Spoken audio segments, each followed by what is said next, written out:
Hello, I'm Stephen Bernstein, Global Chair of McDermott Health. I'd like to welcome our regular listeners to our Governing Health podcast series, in addition to those of you listening to us for the first time. Each month, our partner, Michael Peregrine, welcomes a new guest into the studio to discuss some of the most pressing matters facing boards of directors, with particular focus on health and life sciences organizations. On behalf of the Health Practice Group at McDermott, it's a pleasure to have you join us.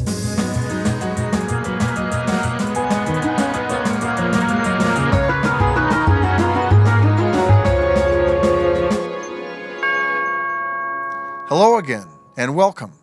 I'm your host, Michael Peregrine. We're pleased to have you with us. Today's conversation focuses on a topic of great interest, not only to the nominating committee, but also to the full board. And that's the issue of board composition, the most effective mix of thought, background, expertise, and experience that work, given the company's circumstances, and enable the board to do its job effectively. It's a concept that's been buffeted of late by change in focus and approach, fueled by a score of legal and cultural developments that directly relate to board composition. Independence, diversity of multiple elements, age, competencies, quotas, Rooney rules, constituency requirements. These are coming from sources across the spectrum: statutes and regulations, new legislation, recognized best practices and governance principles, institutional shareholders and asset managers, investment banks, and major American companies. They're changing dramatically the scope of the nominating committee's responsibilities as to who sits on the board. And believe me, there's no best practice to be found. It's almost as if the committee needs an organizational psychologist to help it do its job. And indeed, we've got one with us today, our good friend David Nygren, president of Nygren Consulting, and one of the most respected voices on corporate governance today. Nygren Consulting makes a unique contribution with their psychological research on board dynamics. Working with many of the largest health systems and major U.S. corporations, David provides a very complimentary insight to the legal perspective on governance.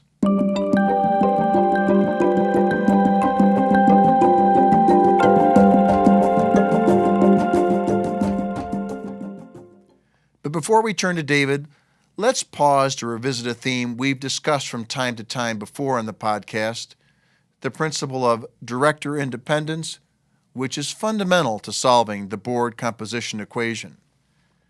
You know the basic concept that at least a majority of board seats should be filled by directors who are independent of management in both fact and appearance, as determined by the board.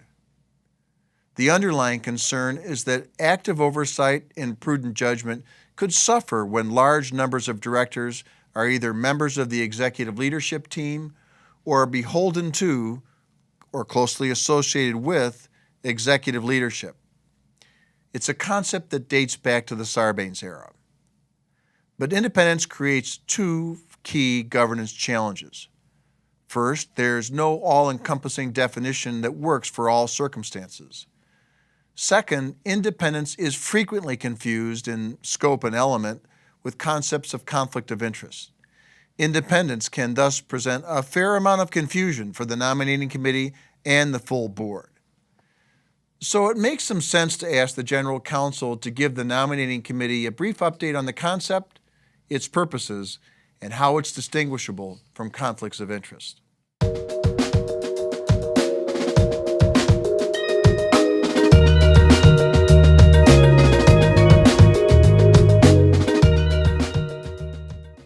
And now let's turn to David Nygren, president of Nygren Consulting, and his thoughts on board composition. David is joining us by phone from California. David, it's great to have you with us again. Thanks so much, Michael. It's a delight to be here. Well, let's warm up with a softball. Tell us what's absolutely, no doubt about it, best practice in your mind for the size of a health system board. As boards move towards generally smaller sized boards, I think we've got to step back and ask the question, for what are we the fiduciaries? What do we hold in trust? And what is the proper size to actually conduct the work that we're charged with doing? While it is true that boards are shrinking in size, roughly from, say, between 9 and 13 members, the real question comes down to the ability for the board to do its complete body of work, which is comprised mostly of work executed through committees. So we have to be large enough to staff our committees. In addition, I think we still see the preference for odd-numbered boards, whether that's 9 or 13 or 11, so that we have the ability to break a tie. And also, as obvious, you've got to consider whether or not the CEO serves on the board in a voting capacity or not. But generally, Michael, to answer your question really directly, the boards tend to be shrinking in size. The reason for that is that they want to move with greater rapidity on complex decisions. They're looking for intellectual rigor. They're looking for 100% participation of every member of the board, and not the diffusion of responsibility that seems to have penetrated us in recent years with very large boards.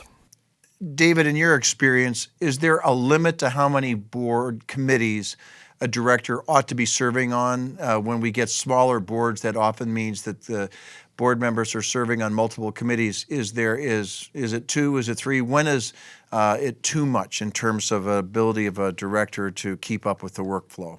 My sense, Michael, is that we really should not be serving on more than 2 committees. I mean, 3, if by extension the person has availability of time to be doing this. But when you serve on more than 2, what happens is the difficulty of scheduling these committee meetings. What also happens, particularly if boards are compensated for committee service, people overload in order to be compensated more, which is definitely a trend we want to reduce the practice of. I think in addition, just the amount of work that is required in a committee, say if you're on a clinical committee or a finance committee, that the weight of those responsibilities may be more than a routine audit committee, but we cannot assume that with audit risk and compliance taking on very important considerations in their processes, that audit is going to get any easier. I actually think it's going to get more complicated.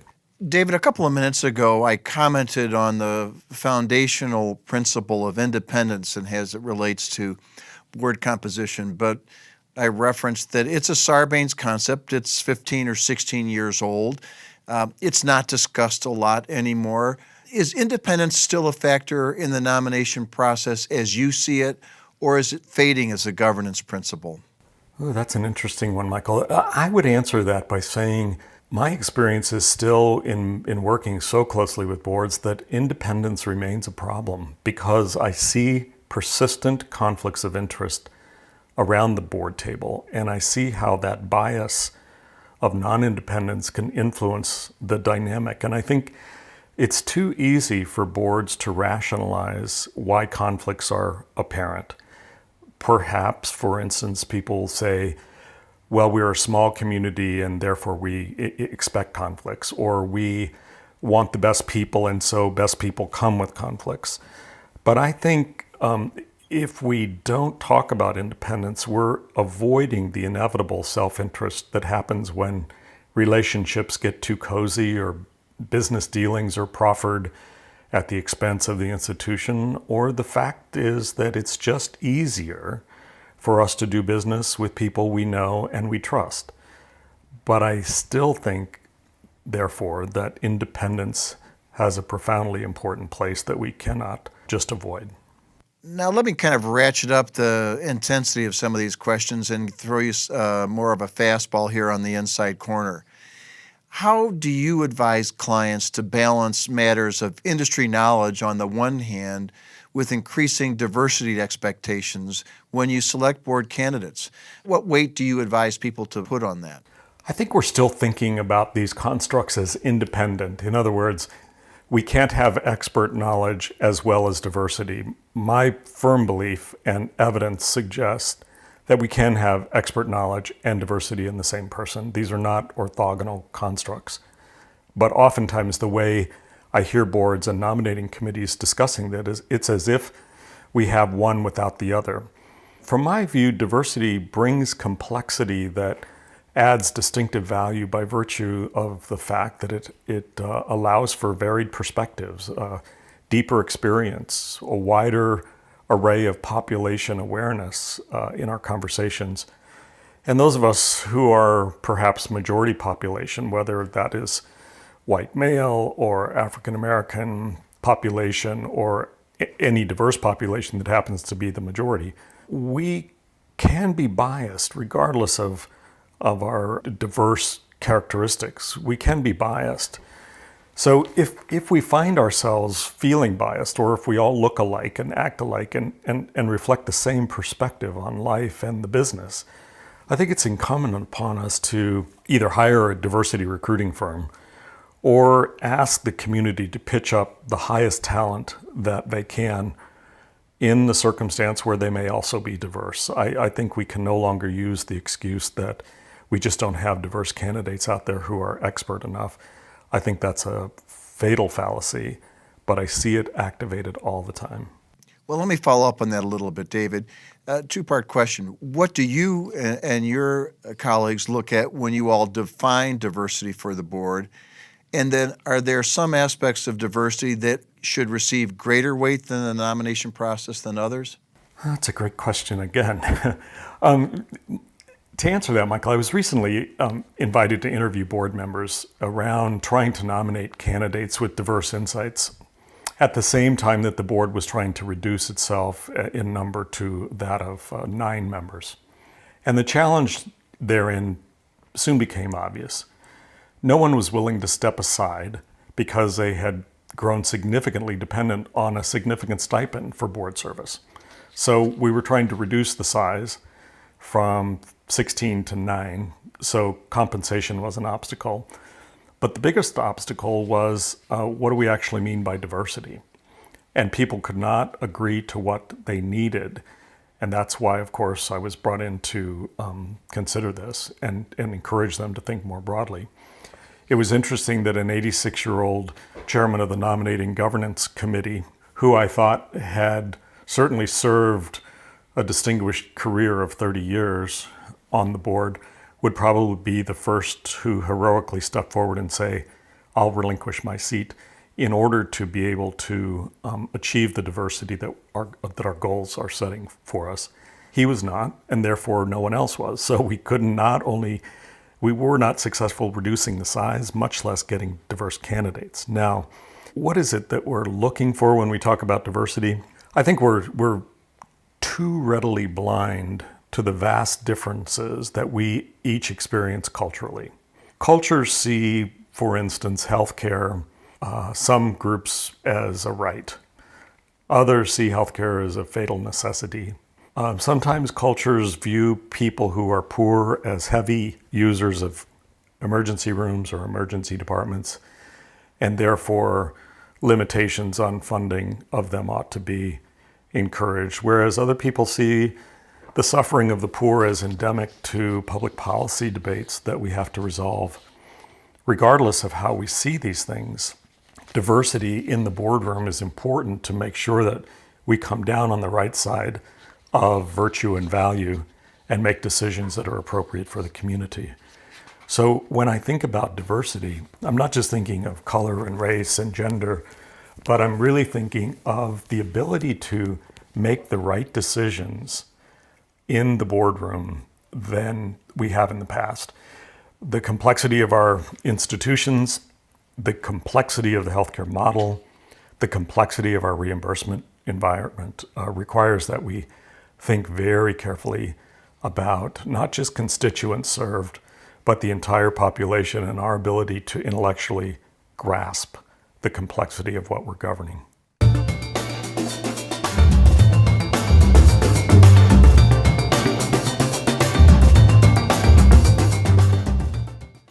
Let's pivot for a moment to our regular short segment, What's Trending Now, when we try and flag a new governance issue we see on the horizon. And for me today, that's the increasing focus on board refreshment. As we all know, refreshment covers a broad spectrum of important governance topics: tenure and term limits, mandatory retirement age, full board and individual director evaluation, what I call fitness to serve policies, removal rights, change in status policies, leadership rotation rules, and the like. In this regard, they're a natural complement to matters of board composition. But again, there are no best practices with respect to refreshment concepts. The most recent leading statements of governance principles acknowledge their value, but refrain from taking a stand one way or another. For example, there is no best practice on director tenure. There is no best practice on retirement age. The recommendation is, however, that the board memorialize its refreshment policies, whatever they may ultimately provide. And that's a very important agenda item for the Governance Committee, because strong, clear refreshment policies are going to be a very important means by which board and executive leadership can exert more direct influence in shaping the makeup of the board on a more rapid basis in order to meet looming corporate challenges.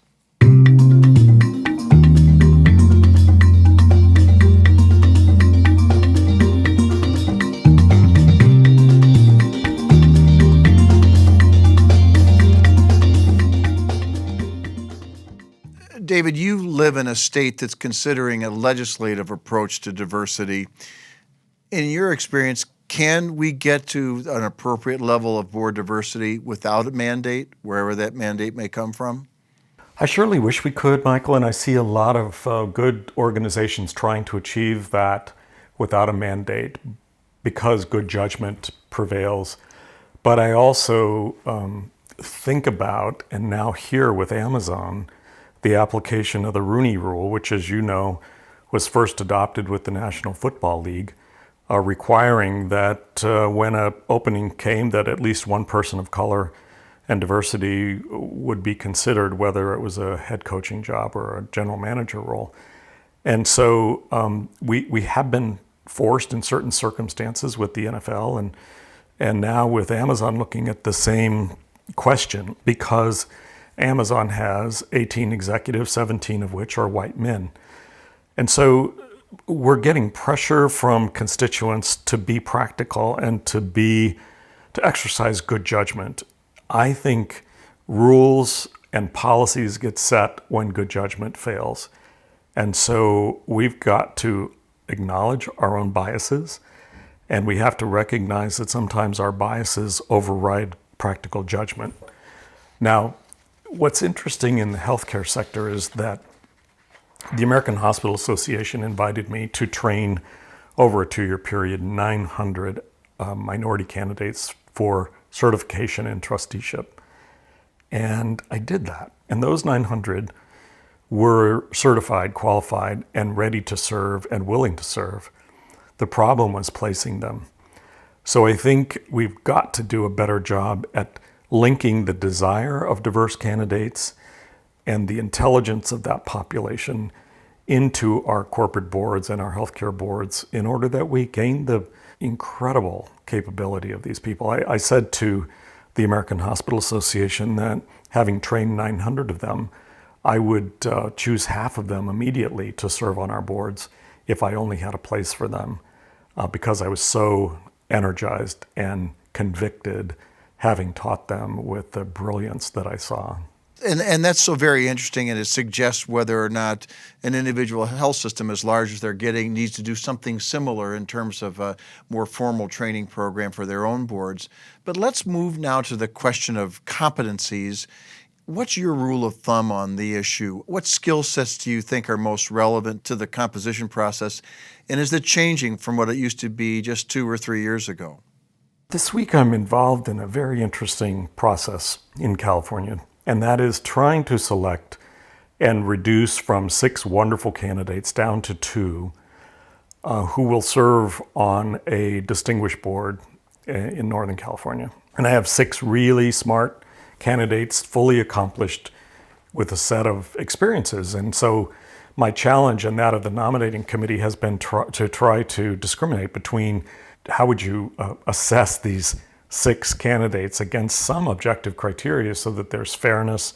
And by the way, we're taking into account matters of diversity. So the process has led me to try to answer the question of what is competence.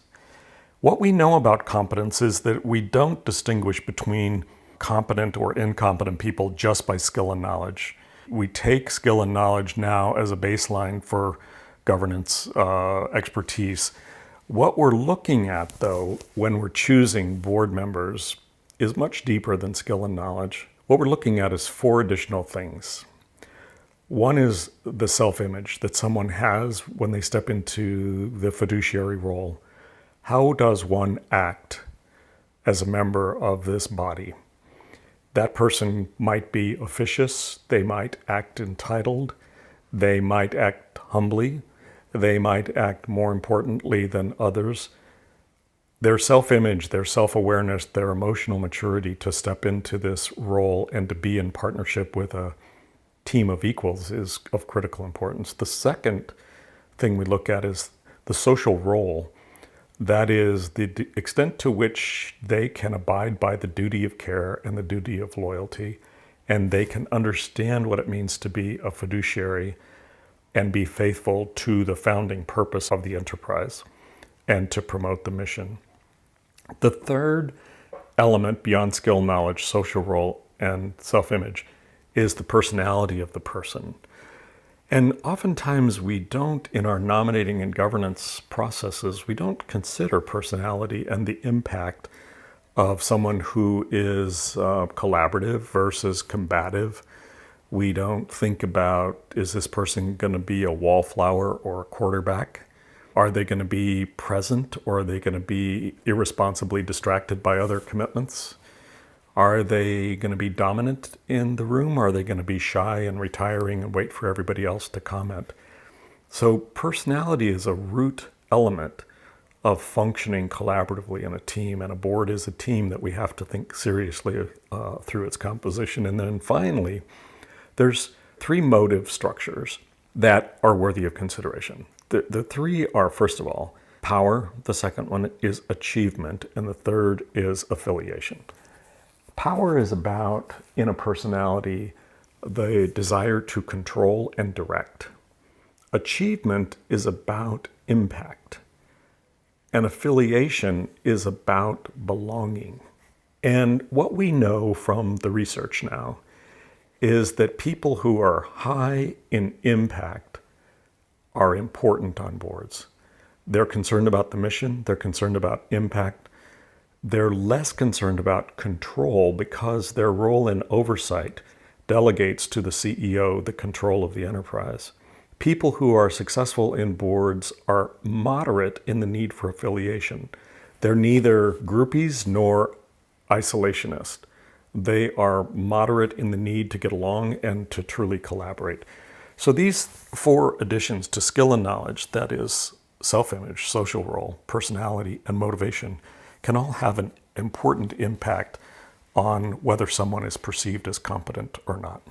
It seems like the analysis of the nominating committee needs to be more on those types of factors than on worrying whether or not we have a check-the-box approach to this skill or this expertise, from what I'm hearing you say. I completely agree with that, Michael. I think we presume that skill and knowledge is a basic or a threshold competence to get in the door for consideration.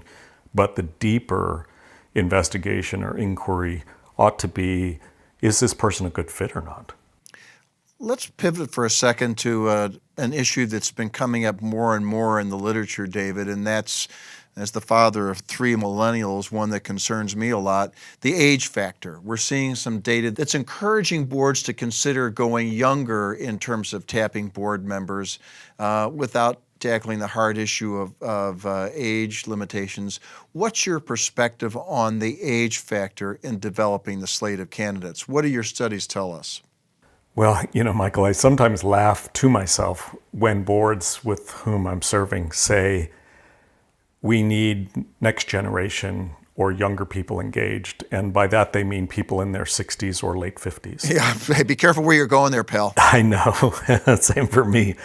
And sometimes the cadence of the board doesn't allow for younger, working, parenting leaders to join the board because either the calendar of the board or the engagement of the board in terms of the amount of work deliberately sort of excludes working people and younger people. And to get around this, when I was chairman of BoardSource in DC, I decided let's break the mold and let's do an open source nominating process to see how young we could get aspirants in governance to join us to look at the nonprofit sector. And it was phenomenal because we got thousands of interested persons. And we were able to call through quite a complex process because we got many more applicants than we expected. A brilliant set of resumes of young people in their 20s, 30s, and 40s, from whom we eventually chose 2 younger board members in their early 30s to join the BoardSource board. It was a phenomenal success of dealing with social media as a means by which we could identify people. And we got some stellar expert intellects. We got a new perspective on the world. We had millennials. We had people who could answer the question for us, how is governance relevant to the 20s, 30s, and 40s persons? And so I thought it was quite amazing. And likewise, when I did the training of the 900 minority candidates for AHA, many of these people were in their 20s and 30s. In fact, we had several, I don't know how we got them exactly, but we had amazing interns from Johns Hopkins and from other medical schools, young doctors and young interns who were serving as administrative residents who were encouraged to participate in this, and we got amazing young people. So I just happen to know from those 2 experiences that young people are out there, that they are competent, and that if we beat the bushes and we come up with innovative ways of recruiting them other than the golf course, where we tend to associate with our like-minded peers, we can find them. Now, if the board remains only 60s and 70s people who are retired, it's hard to culturally assimilate a young person who is married, has young children, who has a job. We have to be able to adjust our scheduling, our agendas, the time frame by which when we meet. The talent's definitely available. The question is whether or not we can adjust our structures to empower them to be with us. Well, David, before we let you go, let's go further on the theme about adjusting the board's rhythm to directors with particular skills. We both have clients that are pursuing what I would roughly call innovation-related ventures and who believe that incorporating entrepreneurs within those venture boards will help the success of the organization. What do these folks need to know about the culture, the perspective of entrepreneurs when tapping them to serve on their venture boards? Well, that's an interesting question as well, Michael. First of all, healthcare is moving towards these venture-type initiatives because they're trying to fund and find capital that they can't find through routine operations because reimbursement is diminishing and federal government resources are limited. So they're looking for entrepreneurs and they're establishing subsidiaries to drive entrepreneurship or innovation. And I salute that because we need new capital sources and we need new revenue to support the existing work. But as having been a business professor in 2 major universities, I can say to you that entrepreneurs tend to have a character profile, personality profile that is pretty distinctive. They are exuberant in their ideas. They are sometimes impulsive in their conclusions. They don't think about capital risks. Sometimes they can be impatient with process. They like to come to results quickly. They like to see implementation done rapidly. And these types of persons are frustrated by the cautionary and slow-moving wheels of a hospital environment. So when entrepreneurs come up against a health system, they are frustrated, but they stimulate growth within the existing boards. If they're a subsidiary board, it might be easier for them to innovate from within that unit, but when they try to graft their wonderful new ideas onto a health system board, it can be quite difficult. Entrepreneurs seem to thrive with some degree of autonomy as they create and imagine and then stabilize in order to insert innovation ideas into a new system. But if you look at how difficult for us has been the journey to EHR and electronic medical records and other vast artificial intelligence systems that allow us to be more customer-centric, grafting these systems on, one, they're hard to design, and we need innovators, therefore, to help us. But they're also, it's not standard governance procedure to deal with innovative ideas. And so I think all of us who work with governing bodies have got to, on the one hand, support innovation and entrepreneurs, and also help them understand how governance evolves or matures. You know, you take a venture capital firm that's about to go public, which we do a lot of, and you see how the speed with which a smaller, innovative venture capital board moves towards decision, and then as it slowly gets standardized through an IPO or through other procedures and grows a little larger, and then it gets more formalized. The innovative spirit often gets either suppressed or stalled. So we want to balance in our healthcare system boards of innovation, whether that's within the board itself, we hope, or in a subsidiary corporation that allows for innovation to be emerging. But hopefully these innovators and entrepreneurs are able to work with the existing governance structure to help us innovate. Because I would cite in closing today Willard Zangwell's amazing comment from Lightning Strategies of Innovation, where he basically says, either we are going to innovate or we will die. And I think that says it all, Michael, that at the end of the day, governance must keep pace with innovation, with diversity, with a world opportunity to be of service in ways that we've never imagined. And I'm grateful for the chance today to be able to comment on some elements of that. This has been my good friend David Nygren with what I think is an incredibly important message of change and flexibility for the Health System Board's Nominating Committee. David, thanks so very much. Thank you, Michael.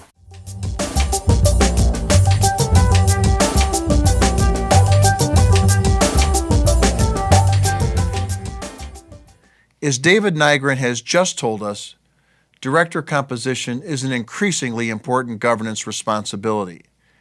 It's been made more complex by the many new experiential concepts that are to be considered when selecting the size and makeup of the board and its key committees. In the absence of clear best practices for board composition, it makes sense for the nominating committee to articulate its own standards for how board and committee membership is to be established. Thanks so much for joining us for today's episode of Governing Health. Be sure to subscribe to the full complimentary podcast series. You can find us on iTunes, SoundCloud, and YouTube. There, you'll be able to stay up to date with all of our future episodes and to re-listen to the old ones. Until then, I'm your host, Michael Peregrine, saying thanks for listening.